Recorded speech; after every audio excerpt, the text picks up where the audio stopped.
Qu'il est facile de faire des comptes. Mon ami, pourrais-tu me dire ce que c'est qu'un fou, ce que c'est qu'un sage?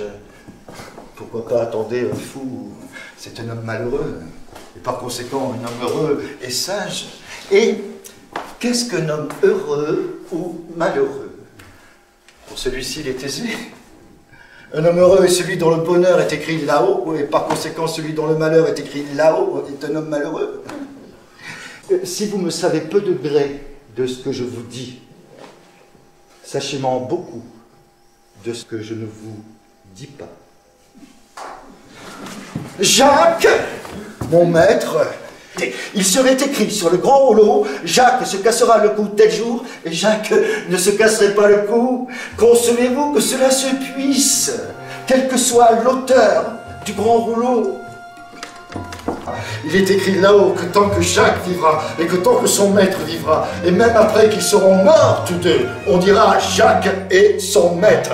Et je te dis, Jacques, que vous descendez sur le champ parce que je vous l'ordonne. Monsieur, commandez-moi toute autre chose, si vous voulez que j'obéisse. Alors ici, le maître de Jacques se lève, le prend à la boutonnière, et lui dit gravement... Descendez. Jacques lui répond froidement, je ne descends pas. Il faut que Jacques soit insolent et que pour la paix, son maître ne s'en aperçoive pas. Mais Jacques, qu'est-ce que c'est que cette proclamation? Celle de mes droits à venir. Les droits d'un Jacques? Un Jacques, monsieur, est un citoyen comme un autre. Oh.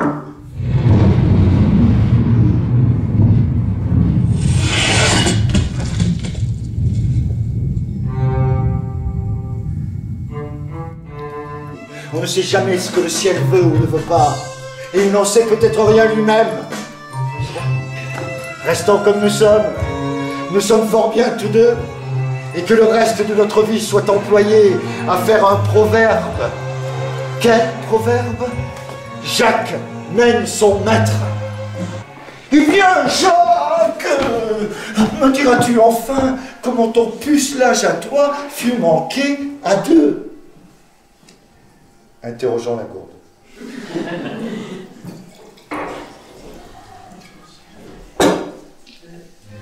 Ah, j'avais oublié de vous dire, mesdames et messieurs, mais vous vous en êtes sans doute aperçu que Jacques n'allait jamais sans une gourde, pleine du meilleur. Alors, Dame Marguerite prit une de mes mains, je ne sais où elle la conduisit, mais le fait est que je m'écriai « Il n'y a rien ». Il n'y a rien. Alors, le fait est que je me trouvais sur elle, et par conséquent, elle sous moi. Et en m'avouant que cela lui avait fait bien du plaisir, mais pas autant que de l'autre façon, elle se retrouva sur moi, et par conséquent, moi sous elle. Le fait est qu'après quelques instants de repos et de silence, je ne me trouvais ni elle dessus, ni moi dessous, ni elle dessous, ni moi dessus, car nous étions l'un et l'autre sur le côté. Qu'elle avait la tête penchée sur le devant, et ses deux fesses collées contre mes deux cuisses. Laissez-moi en repos et permettez que je dise foutre. Je vous passe l'action. Passez-moi les mots. J'avais encore oublié de vous dire que dans les cas qui réclamaient de la réflexion, son premier mouvement était d'interroger sa gourde.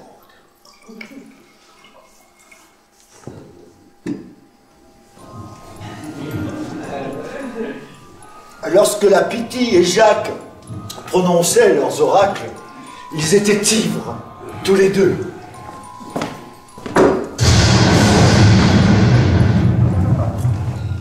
Tes amours étaient là, Denise? Ah! Elle s'appelait Denise. Oui. Et Denise était là. Grande, brune, 18 ans, faite autour, grands yeux noirs, petite bouche vermeille, beaux bras, jolies mains. Ah, mon maître, les jolies mains. Sauf le pauvre seigneur d'Aiglan lui-même, affligé d'une crapule de fils naturel.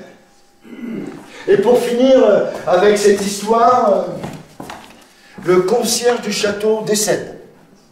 Alors Jacques prend sa place.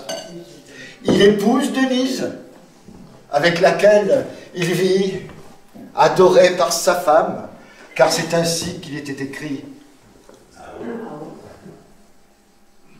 On a voulu me persuader que son maître et d'Aiglan sont devenus amoureux de sa femme.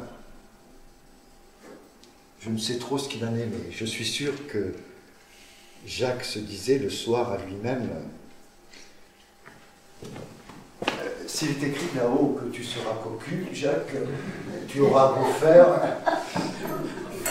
tu le sauras.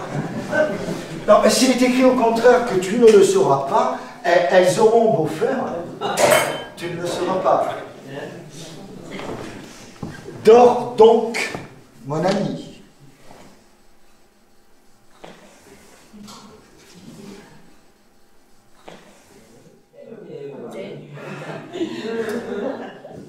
Et Jacques s'endormait.